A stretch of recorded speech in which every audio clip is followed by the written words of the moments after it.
नमस्कार, दिन भर की हाइलाइट्स जानने के लिए सुनते रहिए सुजस आवाज राजस्थान।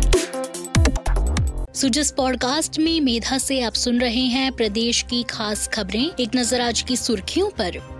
मुख्यमंत्री भजनलाल शर्मा ने कुचामन सिटी में श्री भवराराम जी कड़वा प्रतिमा अनावरण समारोह को किया संबोधित। कहा, मूर्तियों की स्थापना से युवा पीढ़ी को महापुरुषों के जीवन से मिलेगी प्रेरणा।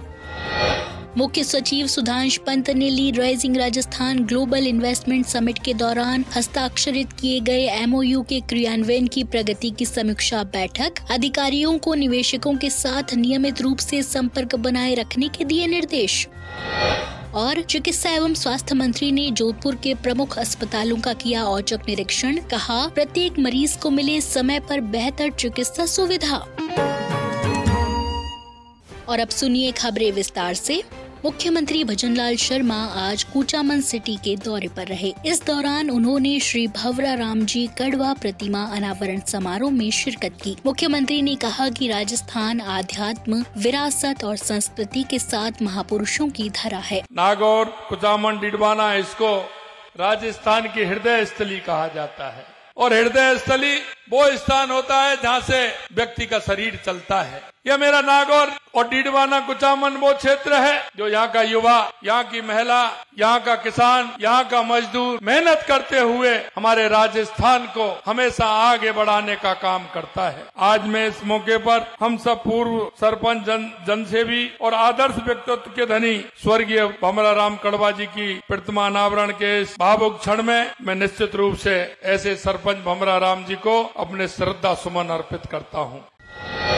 सरपंच हमारा विकास की कड़ी होता है और इसलिए मैं कहना चाहता हूँ, सरपंच समय के साथ अपने आप को इतना मजबूत करें कि लोग उनको हमेशा याद करें। हमारा काम समाज सेवा करने का, समाज के अंतिम पायदान पर बैठे उस व्यक्ति को लाभ देने का होता है। इसलिए मैं कह सकता हूँ कि सरपंच का पद कोई छोटा नहीं है। सरपंच सबसे महत्वपूर्ण पद है। उसकी गरिमा बनाना, समाज सेवा के क्षेत्र में काम करना हम सभी को बहुत अच्छा लगता है। मुख्यमंत्री ने कहा कि राज्य सरकार उत्कृष्ट और विकसित राजस्थान की परिकल्पना को साकार करने के लिए प्रतिबद्ध है। उन्होंने कहा कि हमने प्रदेश की आवश्यकताओं को समझते हुए पहले बिजली, पानी की आवश्यकताओं पर काम किया है। ईआरसीपी, यमुना जल समझौता, देवास परियोजना जैसे निर्णयों से जहां पानी की आवश्यकता को पूरा किया जा रहा है, वहीं प्रदेश के किसानों को दिन में बिजली देने के उद्देश्य से राज्य सरकार काम कर रही है। हमने कहा कि राजस्थान में पानी की व्यवस्था किस तरह से हो सकती है, सबसे पहले हमने उस क्षेत्र में काम किया। और मैं मित्रों,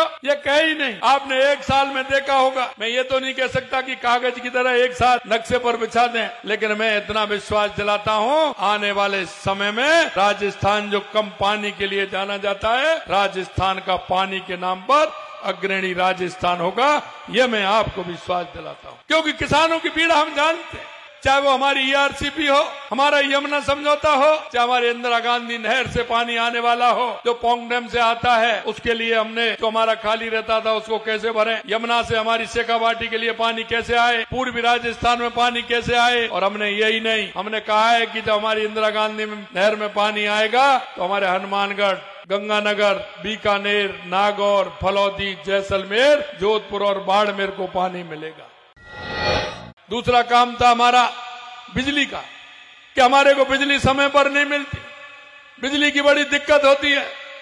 तो हमने ये काम किया कि 2,24,000 करोड़ रुपए के हमारी केंद्र सरकार से एमओयू किया और उसका काम धरातल पर आ गया। और हम आपको विश्वास दिलाते हैं 2027 तक हम किसान को पूरी बिजली देंगे, सस्ती बिजली देंगे और दिन में बिजली देंगे। ये हमने कहा है, ये हम आपको करके दिखाएंगे। मुख्यमंत्री भजनलाल शर्मा ने कहा कि राज्य सरकार प्रदेश की अर्थव्यवस्था को दोगुना करने के लक्ष्य के साथ निरंतर काम कर रही है। इसके लिए सरकार और निजी क्षेत्र द्वारा राज्य के विभिन्न क्षेत्रों में निवेश किया जा रहा है। साथ ही धार्मिक और आध्यात्म विरासत के स्थलों के संरक्षण के लिए भी सरकार नित्य नए कदम उठा रही है। उन्होंने कहा कि हमारी सरकार राज्य में निवेश बढ़ाने के लिए सभी क्षेत्रों में योजनाबद्ध तरीके से काम कर रही है। हम सभी के प्रयासों से नया राजस्थान, बदलता राजस्थान, राइजिंग राजस्थान का सपना साकार होगा। जिला स्तर पर राइजिंग राजस्थान भी किया और प्रदेश स्तर पर भी राइजिंग राजस्थान किया और ईश्वर की कृपा है 35 लाख करोड़ रुपए के उस MOU हमारे राजस्थान में हुए।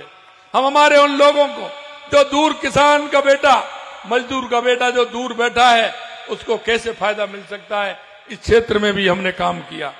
मुख्य सचिव सुधांश पंत ने कल rising Rajasthan Global Investment summit 2024 के दौरान हस्ताक्षरित किए गए MOU क्रियान्वयन की प्रगति की समीक्षा की। इस समीक्षा बैठक में उन्होंने केवल 2 महीने में ही 1.66 लाख करोड़ के MOU को क्रियान्वयन के स्तर पर लाने के लिए विभिन्न विभागों की सराहना की और अधिकारियों को निवेशकों के साथ नियमित रूप से संपर्क बनाए रखने का निर्देश दिया। निवेशक इंटरफेस के शुभारंभ के लिए उद्योग एवं वाणिज्य विभाग के प्रमुख शासन सचिव को बधाई देते हुए श्री पंत ने कहा कि यह पहल राज्य में ईज ऑफ डूइंग बिजनेस और व्यापारिक प्रतिस्पर्धा बढ़ाने में महत्वपूर्ण भूमिका निभाएगी। समिट में किए गए MOU के क्रियान्वयन में विभागीय सचिवों की महत्वपूर्ण भूमिका का जिक्र करते हुए श्री पंत ने उन्हें निवेशकों के साथ सीधा संवाद स्थापित करने के लिए कहा, ताकि इन निवेश प्रस्तावों को सुचारू रूप से क्रियान्वित किया जा सके। मुख्य सचिव ने कहा कि मुख्यमंत्री भजनलाल शर्मा के दूरदर्शी और सक्रिय नेतृत्व में सभी विभाग मिशन मोड में काम कर रहे हैं, जिससे निवेश प्रस्तावों को तेजी से धरातल पर उतारा जाना संभव हो रहा है। ये सभी विभागों के समन्वित प्रयासों का ही परिणाम है कि मात्र 2 महीने में ही 1.66 लाख करोड़ के MOU का क्रियान्वयन शुरू हो गया है। हमें इस गति को बनाए रखना है और निवेशकों की आवश्यकता के हिसाब के अनुकूल वातावरण तैयार करना है, ताकि निवेश प्रस्तावों को सफलतापूर्वक लागू किया जा सके।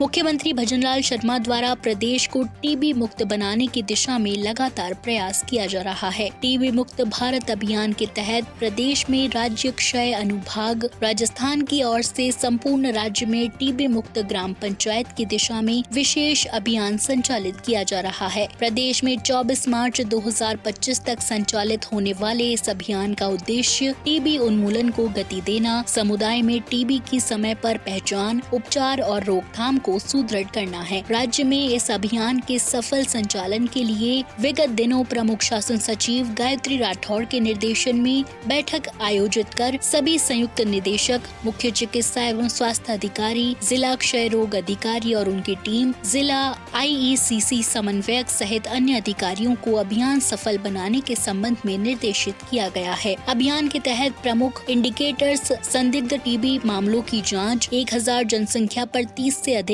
टीबी नोटिफिकेशन दर, उपचार सफलता, ड्रग सस्पेक्टेबिलिटी टेस्ट, निक्षय पोषण योजना का लाभ, निक्षय मित्र द्वारा पोषण किट वितरण निर्धारित किए गए हैं। अभियान की सफलता के लिए सामुदायिक सहभागिता को बढ़ावा दिया जाएगा और सभी हितधारकों को सक्रिय भूमिका निभाने के लिए प्रेरित किया जाएगा।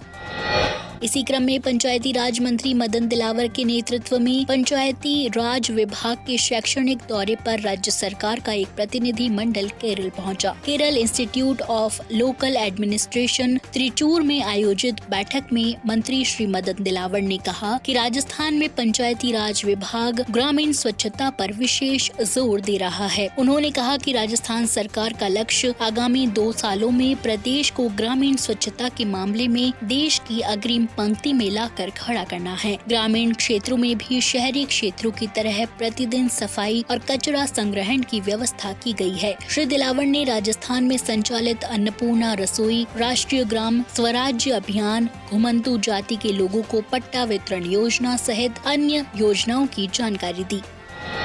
चिकित्सा एवं स्वास्थ्य मंत्री गजेंद्र सिंह खीवसर ने गुरुवार को जोधपुर के प्रमुख अस्पतालों का औचक निरीक्षण किया, जिसमें मथुरा दास माथुर अस्पताल और महात्मा गांधी अस्पताल शामिल थे। अस्पतालों की विभिन्न इकाइयों के गहन निरीक्षण के दौरान उन्होंने मरीजों से चर्चा करते हुए उनकी समस्याओं को समझा और उनके समाधान के लिए अस्पताल प्रबंधन को जरूरी निर्देश दिए। चिकित्सा एवं स्वास्थ्य मंत्री श्री खीवसर ने मथुरा दास माथुर अस्पताल के आपातकालीन विभाग, ICU D-red zone, trauma casualty ward, multi level ICU ward का निरीक्षण किया। उन्होंने टेलीमेडिसिन सेवाओं की जानकारी ली और अस्पताल में वायु परिसंचरण को और सुदृढ़ करने के लिए निर्देशित किया। साथ ही साफ सफाई की सराहना करते हुए इसे समग्र रूप से संतोषजनक बताया और आगे भी बनाए रखने पर जोर दिया।